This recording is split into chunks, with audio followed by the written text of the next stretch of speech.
हाय दोस्तों, आज हम लोग फिजिक्स का दूसरा चैप्टर पढ़ेंगे। इसमें पहला क्वेश्चन क्या बोला जा रहा है। पहला क्वेश्चन में क्या बोल रहा है, सूर्य से आने वाला प्रकाश पुंज निम्न में से कौन सा है। कौन है, तो इसका सही आंसर क्या हो जाएगा, ऑप्शन नंबर बी, समांतर प्रकाश पुंज। अगला दूसरा क्वेश्चन नंबर क्या बोला जा रहा है, किरणों के समूह को क्या कहते हैं। किरणों के समूह को क्या कहते हैं, तो हम लोग का सही आंसर क्या हो जाएगा, ऑप्शन नंबर सी, प्रकाश पुंज और किरण पुंज, इन दोनों हो जाएगा। अगला क्वेश्चन नंबर 3 में क्या बोला जा रहा है, आभासी प्रतिबिंब कैसा होता है। आभासी प्रतिबिंब कैसा होता है, तो कैसा होता है, तो हम लोग का सही आंसर हो जाएगा ऑप्शन नंबर बी, सीधा। अगला क्वेश्चन नंबर 4 में क्या बोला जा रहा है, चौथा नंबर में क्या बोल रहा है, निम्न में से आवर्धक शीशा मैग्नीफाइंग ग्लास कौन है। मैग्नीफाइंग ग्लास कौन सा है, तो हम लोग का सही आंसर क्या हो जाएगा, ऑप्शन नंबर सी, उत्तल लेंस। अगला क्वेश्चन नंबर 5 में क्या बोला जा रहा है, कौन सी लेंस में वास्तविक एवं आभासी दोनों प्रकार के प्रतिबिंब बन सकते हैं। तो किस में दोनों प्रकार के प्रतिबिंब बन सकते हैं, तो हम लोग का सही आंसर हो जाएगा ऑप्शन नंबर ए, उत्तल लेंस में। अगला क्वेश्चन नंबर 6 में क्या बोला जा रहा है, लेंस की फोकस दूरी f एवं क्षमता p हो तो क्या होगा। तो इसका सही आंसर क्या हो जाएगा, ऑप्शन नंबर बी हो जाएगा, f गुने p बराबर 1। अगला क्वेश्चन नंबर 7 में क्या बोला जा रहा है, 7 नंबर क्वेश्चन में क्या बोल रहा है, फोकस दूरी 20 सेंटीमीटर के अवतल दर्पण की वक्रता त्रिज्या होगी, तो इसकी वक्रता त्रिज्या कितनी होगी, तो हम लोग का सही आंसर क्या हो जाएगा, ऑप्शन नंबर सी हो जाएगा, 40 सेंटीमीटर। अगला क्वेश्चन नंबर 8 में क्या बोला जा रहा है, कांच की एक समांतर पट्टिका पर श्वेत किरण तिरछी आपतित होती है, निम्नांकित में कौन प्रथम अपवर्तन के साथ घटित होगा। कौन अपवर्तन के साथ घटित होगा, तो हम लोग का सही आंसर क्या हो जाएगा, ऑप्शन नंबर ए, विचलन। अगला क्वेश्चन नंबर 9 में क्या बोला जा रहा है, उत्तल दर्पण में आवर्धन का महत्तम मान होता है, तो महत्तम मान कितना होता है, तो हम लोग का सही आंसर हो जाएगा ऑप्शन नंबर सी, 1/2। अगला क्वेश्चन नंबर 10 में क्या बोला जा रहा है,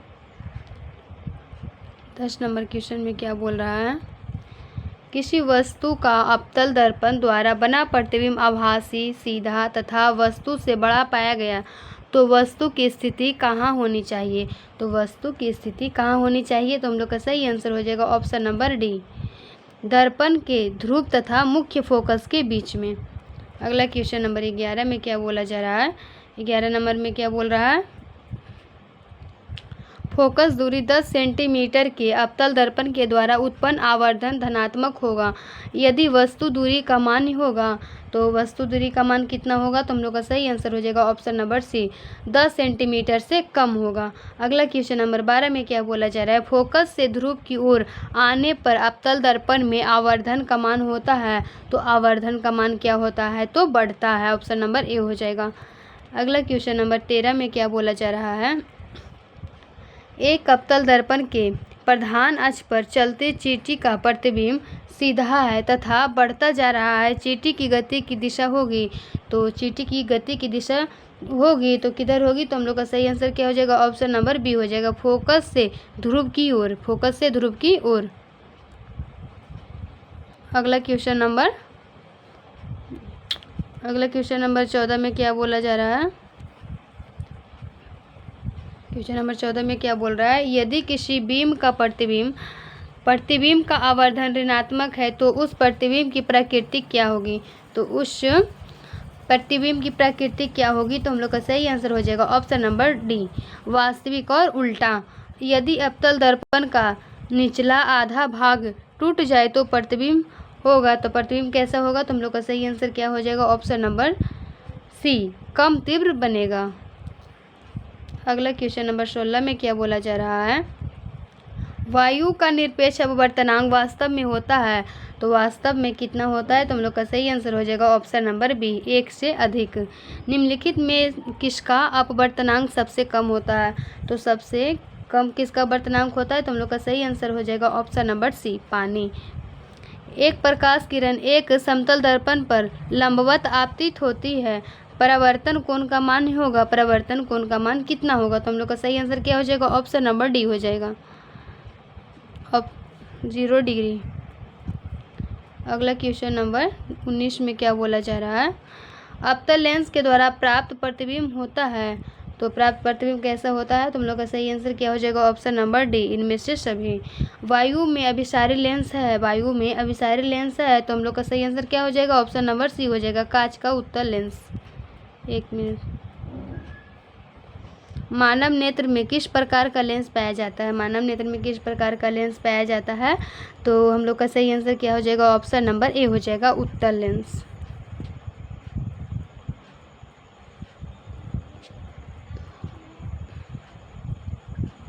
अगला क्वेश्चन नंबर 22 में क्या बोला जा रहा है, प्रकाश की किरण को मोड़ने की क्षमता को कहते हैं, मोड़ने की क्षमता को क्या कहते हैं, तो हम लोग का सही आंसर क्या हो जाएगा, ऑप्शन नंबर ए हो जाएगा, लेंस की क्षमता। जल की एक गोलीय बूंद में व्यास के अनुदिश आपतित प्रकाश किरण की कितनी बार अपवर्तन होगा, कितनी बार अपवर्तन होगा, तो हम लोग का सही आंसर क्या हो जाएगा, ऑप्शन नंबर डी हो जाएगा, 1। अगला क्वेश्चन नंबर 24 में क्या बोला जा रहा है, लेंस में मुख्य फोकस दूरी की संख्या होती है, तो मुख्य फोकस दूरी की संख्या कितनी होती है, तो हम लोग का सही आंसर हो जाएगा, ऑप्शन नंबर बी, 2। अगला क्वेश्चन नंबर 25 में क्या बोला जा रहा है, 25 नंबर में क्या बोला जा रहा है, समतल दर्पण के द्वारा बना प्रतिबिंब होता है, तो कैसा होता है, तुम लोग का सही आंसर क्या हो जाएगा, ऑप्शन नंबर बी, काल्पनिक। 26 नंबर में क्या बोला जा रहा है, सरल सूक्ष्मदर्शी में किसका उपयोग होता है, तो सरल सूक्ष्मदर्शी में किसका उपयोग होता है, तुम लोग का सही आंसर हो जाएगा, ऑप्शन नंबर डी, उत्तल लेंस का। अगला क्वेश्चन नंबर 27 में क्या बोला जा रहा है, 27 नंबर क्वेश्चन में क्या बोल रहा है, अवतल दर्पण में आवर्धित काल्पनिक प्रतिबिंब बनाने के लिए वस्तु को कहाँ रखा जाता है, तो वस्तु को कहाँ रखा जाता है, तो हम लोग का सही आंसर क्या हो जाएगा, ऑप्शन नंबर ए हो जाएगा, फोकस और ध्रुव के बीच में। किस दर्पण की फोकस दूरी चिन्हों की परिपाटी के अनुसार ऋणात्मक मानी जाती है, तो इसका सही आंसर क्या हो जाएगा, ऑप्शन नंबर बी हो जाएगा, अवतल दर्पण के द्वारा इसे ऋणात्मक माना जाता है। अगला क्वेश्चन नंबर 29 में क्या बोला जा रहा है, 29 नंबर क्वेश्चन में क्या बोल रहा है, निम्नलिखित में से किस लेंस को अपसारी लेंस कहते हैं, किस लेंस को अपसारी लेंस कहते हैं, तो हम लोग का सही आंसर हो जाएगा, ऑप्शन नंबर ए, अवतल लेंस को अपसारी लेंस भी कहा जाता है। एक अपसारी किरण पुंज समतल दर्पण पर आपतित होती है, परावर्तित किरण पुंज होगा, तो परावर्तित किरण पुंज होगा, तो इसका सही आंसर क्या हो जाएगा, ऑप्शन नंबर बी हो जाएगा, अभिसारी। अगला क्वेश्चन नंबर 31 नंबर में क्या बोला जा रहा है, 31 नंबर में क्या बोला जा रहा है, किसी समतल दर्पण द्वारा आवर्धन होता है, तो कैसा होता है, तो हम लोग का सही आंसर हो जाएगा, ऑप्शन नंबर 1+1। निम्नलिखित में से किस दर्पण के द्वारा किसी वस्तु का आभासी प्रतिबिंब मिल सकता है, तो आभासी प्रतिबिंब मिल सकता है, तो इसका सही आंसर हो जाएगा, ऑप्शन नंबर डी, इनमें से सभी। अगला क्वेश्चन नंबर 33 नंबर में क्या बोला जा रहा है, आकाश का नीला रंग होना किस परिघटना का परिणाम होता है, तो इसका सही आंसर होगा, ऑप्शन नंबर सी, प्रकिरणन। विरल माध्यम से सघन माध्यम में जाती है किरण मुड़ जाती है, तो किधर मुड़ती है, तो इसका सही आंसर होगा, ऑप्शन नंबर ए, अभिलंब की ओर। अगला क्वेश्चन नंबर 35 में क्या बोला जा रहा है, निम्नलिखित में से किस लेंस की फोकस दूरी धनात्मक होती है, तो किसकी फोकस दूरी धनात्मक होती है, तो हम लोग का सही आंसर क्या हो जाएगा, ऑप्शन नंबर ए, उत्तल लेंस की। चिन्हों की निर्देशक परिपट्टी में धनात्मक फोकस दूरी होती है, तो फोकस दूरी होती है, तो इसका सही आंसर हो जाएगा, ऑप्शन नंबर डी, ए और बी दोनों। अगला क्वेश्चन नंबर 37 में क्या बोला जा रहा है, 37 नंबर क्वेश्चन में क्या बोल रहा है, निर्देशक चिन्ह परिपाटी में सभी दूरियां मापी जाती है, सभी दूरियां किससे मापी जाती है, तुम लोग का इसका सही आंसर क्या हो जाएगा, ऑप्शन नंबर बी हो जाएगा, ध्रुव से। सघन माध्यम के विरल माध्यम में गमन करने पर आपतन कोण आई बराबर आई नोट 0 और आई बराबर नहीं है 0 और अपवर्तन कोण क्या संबंध होता है, अपवर्तन कोण में क्या संबंध होता है, तो इसका सही आंसर क्या हो जाएगा, ऑप्शन नंबर सी हो जाएगा। अगला क्वेश्चन नंबर 39 नंबर में क्या बोला जा रहा है, निम्न में से कौन सा पदार्थ लेंस बनाने के लिए प्रयुक्त नहीं किया जा सकता है। तो प्रयुक्त नहीं किया जा सकता है तो इसका सही आंसर होगा ऑप्शन नंबर डी, मिट्टी। एक उत्तल लेंस की क्षमता एक डाईऑप्टर है तो उस लेंस की फोकस दूरी होगी, तो इसका फोकस दूरी कितना होगा, तो इसका सही आंसर हो जाएगा ऑप्शन नंबर सी, प्लस में 100 सेंटीमीटर। अगला क्वेश्चन नंबर 41 में क्या बोला जा रहा है, किसी बीम का वास्तविक तथा समान साइज का प्रतिबिंब प्राप्त करने के लिए बीम को उत्तल लेंस के सामने कहाँ रखा जाना चाहिए, तो इसका सही आंसर क्या होगा, ऑप्शन नंबर बी, फोकस दूरी की दुगनी दूरी पर। अगला क्वेश्चन नंबर 42 में क्या बोला जा रहा है, 42 नंबर में क्या बोला जा रहा है, किसी गोलीय दर्पण तथा किसी पतले गोलीय लेंस दोनों की फोकस दूरी -15 सेंटीमीटर है। दर्पण तथा लेंस समवतः है, तो क्या होगा, इसका सही आंसर हो जाएगा दोनों अवतल। अगला क्वेश्चन नंबर 43 में क्या बोला जाए, प्रकाश के अपवर्तन के कितने नियम है, तो इसका सही आंसर हो जाएगा ऑप्शन नंबर बी, 2। अगला क्वेश्चन नंबर 44 में क्या बोला जा रहा है, प्रकाश के परावर्तन के कितने नियम हैं, तो इसका भी 2 नियम है। अगला क्वेश्चन नंबर 45 में क्या बोला जा रहा है, सरल सूक्ष्मदर्शी में किसका उपयोग होता है, तो उत्तल लेंस का। अगला क्वेश्चन नंबर क्या होगा, 46 नंबर में क्या बोला जा रहा है, 46 नंबर क्वेश्चन में क्या बोल रहा है, किसी माध्यम के अपवर्तनांक का मान होता है, तो अपवर्तनांक का मान कितना होता है, तो इसका सही आंसर हो जाएगा option number A, sin i बटा sin r। एक उत्तल लेंस होता है तो कैसा होता है, तो हम लोग का सही आंसर हो जाएगा ऑप्शन नंबर सी, किनारों की अपेक्षा बीच में मोटा होता है। अगला क्वेश्चन नंबर 48 में क्या बोला जा रहा है, अवतल लेंस का आवर्धन m बराबर होता है, तो इसका आंसर कौन सा हो जाएगा, ऑप्शन नंबर डी हो जाएगा, v बटा u। गोलीय दर्पण में फोकांतर एवं वक्रता त्रिज्या के बीच संबंध है, तो इसका वक्रता त्रिज्या का संबंध क्या होगा, ऑप्शन नंबर ए हो जाएगा, r बराबर में 2f। अगला क्वेश्चन नंबर 50 में क्या बोला जा रहा है, निर्गत किरण एवं अभिलंब के बीच के कोण को कहते हैं, तो क्या कहते हैं, तो निर्गत कोण कहते हैं। 1 मीटर फोकस दूरी वाले उत्तल लेंस की क्षमता होती है, तो कितनी होती है, तो इसका सही आंसर क्या हो जाएगा, ऑप्शन नंबर बी हो जाएगा, 1 डायोप्टर। अगला क्वेश्चन नंबर 52 में क्या बोला जा रहा है, किसी अवतल दर्पण के द्वारा काल्पनिक, सीधा तथा आवर्धित प्रतिबिंब बनता है जब वस्तु की स्थिति होती है, तो कैसी होती है, तो इसका सही आंसर क्या हो जाएगा, ऑप्शन नंबर ए हो जाएगा, दर्पण तथा उसके फोकस के बीच। अगला क्वेश्चन नंबर 53 में क्या बोला जा रहा है, किस दर्पण के द्वारा प्रतिबिंब सीधा एवं छोटा होता है, तो किसके द्वारा होता है, तो इसका सही आंसर हो जाएगा ऑप्शन नंबर ए हो जाएगा, उत्तल दर्पण। अगला क्वेश्चन नंबर 54 में क्या बोला जा रहा है, अवतल दर्पण है, तो अवतल दर्पण क्या है, तो क्या है, यह एक अभिसारी लेंस है, क्या है, अभिसारी लेंस। अगला क्वेश्चन नंबर 55 में क्या बोला जा रहा है, उत्तल दर्पण से बना प्रतिबिंब होता है, तो कैसा होता है, तो काल्पनिक एवं छोटा। निम्नलिखित में किस दर्पण के द्वारा किसी वस्तु का वास्तविक प्रतिबिंब प्राप्त किया जा सकता है, तो इसका सही आंसर क्या हो जाएगा, ऑप्शन नंबर बी, अवतल दर्पण के द्वारा। अगला क्वेश्चन नंबर 57 में क्या बोला जा रहा है, निम्नलिखित में किसमें बड़ा और वास्तविक प्रतिबिंब बनता है, तो इसका सही आंसर हो जाएगा ऑप्शन नंबर सी, अवतल दर्पण में। समतल दर्पण के द्वारा बना प्रतिबिंब हमेशा होता है, तो क्या होता है, तो इसका सही आंसर हो जाएगा ऑप्शन नंबर बी, काल्पनिक होता है, हमेशा क्या होता है, काल्पनिक। अगला क्वेश्चन नंबर 59 नंबर में क्या बोला जा रहा है, किसी वस्तु का आवर्धित प्रतिबिंब बनता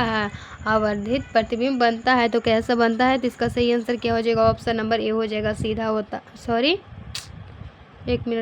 अवतल दर्पण से होता है, आवर्धित प्रतिबिंब बनता है तो अवतल दर्पण से। अगला क्वेश्चन नंबर 60 में क्या बोला जा रहा है, काल्पनिक प्रतिबिंब हमेशा होता है, तो कैसा होता है, तो इसका सही आंसर हो जाएगा ऑप्शन नंबर ए, सीधा होता है। किस दर्पण में हमेशा आभासी और छोटा प्रतिबिंब बनता है?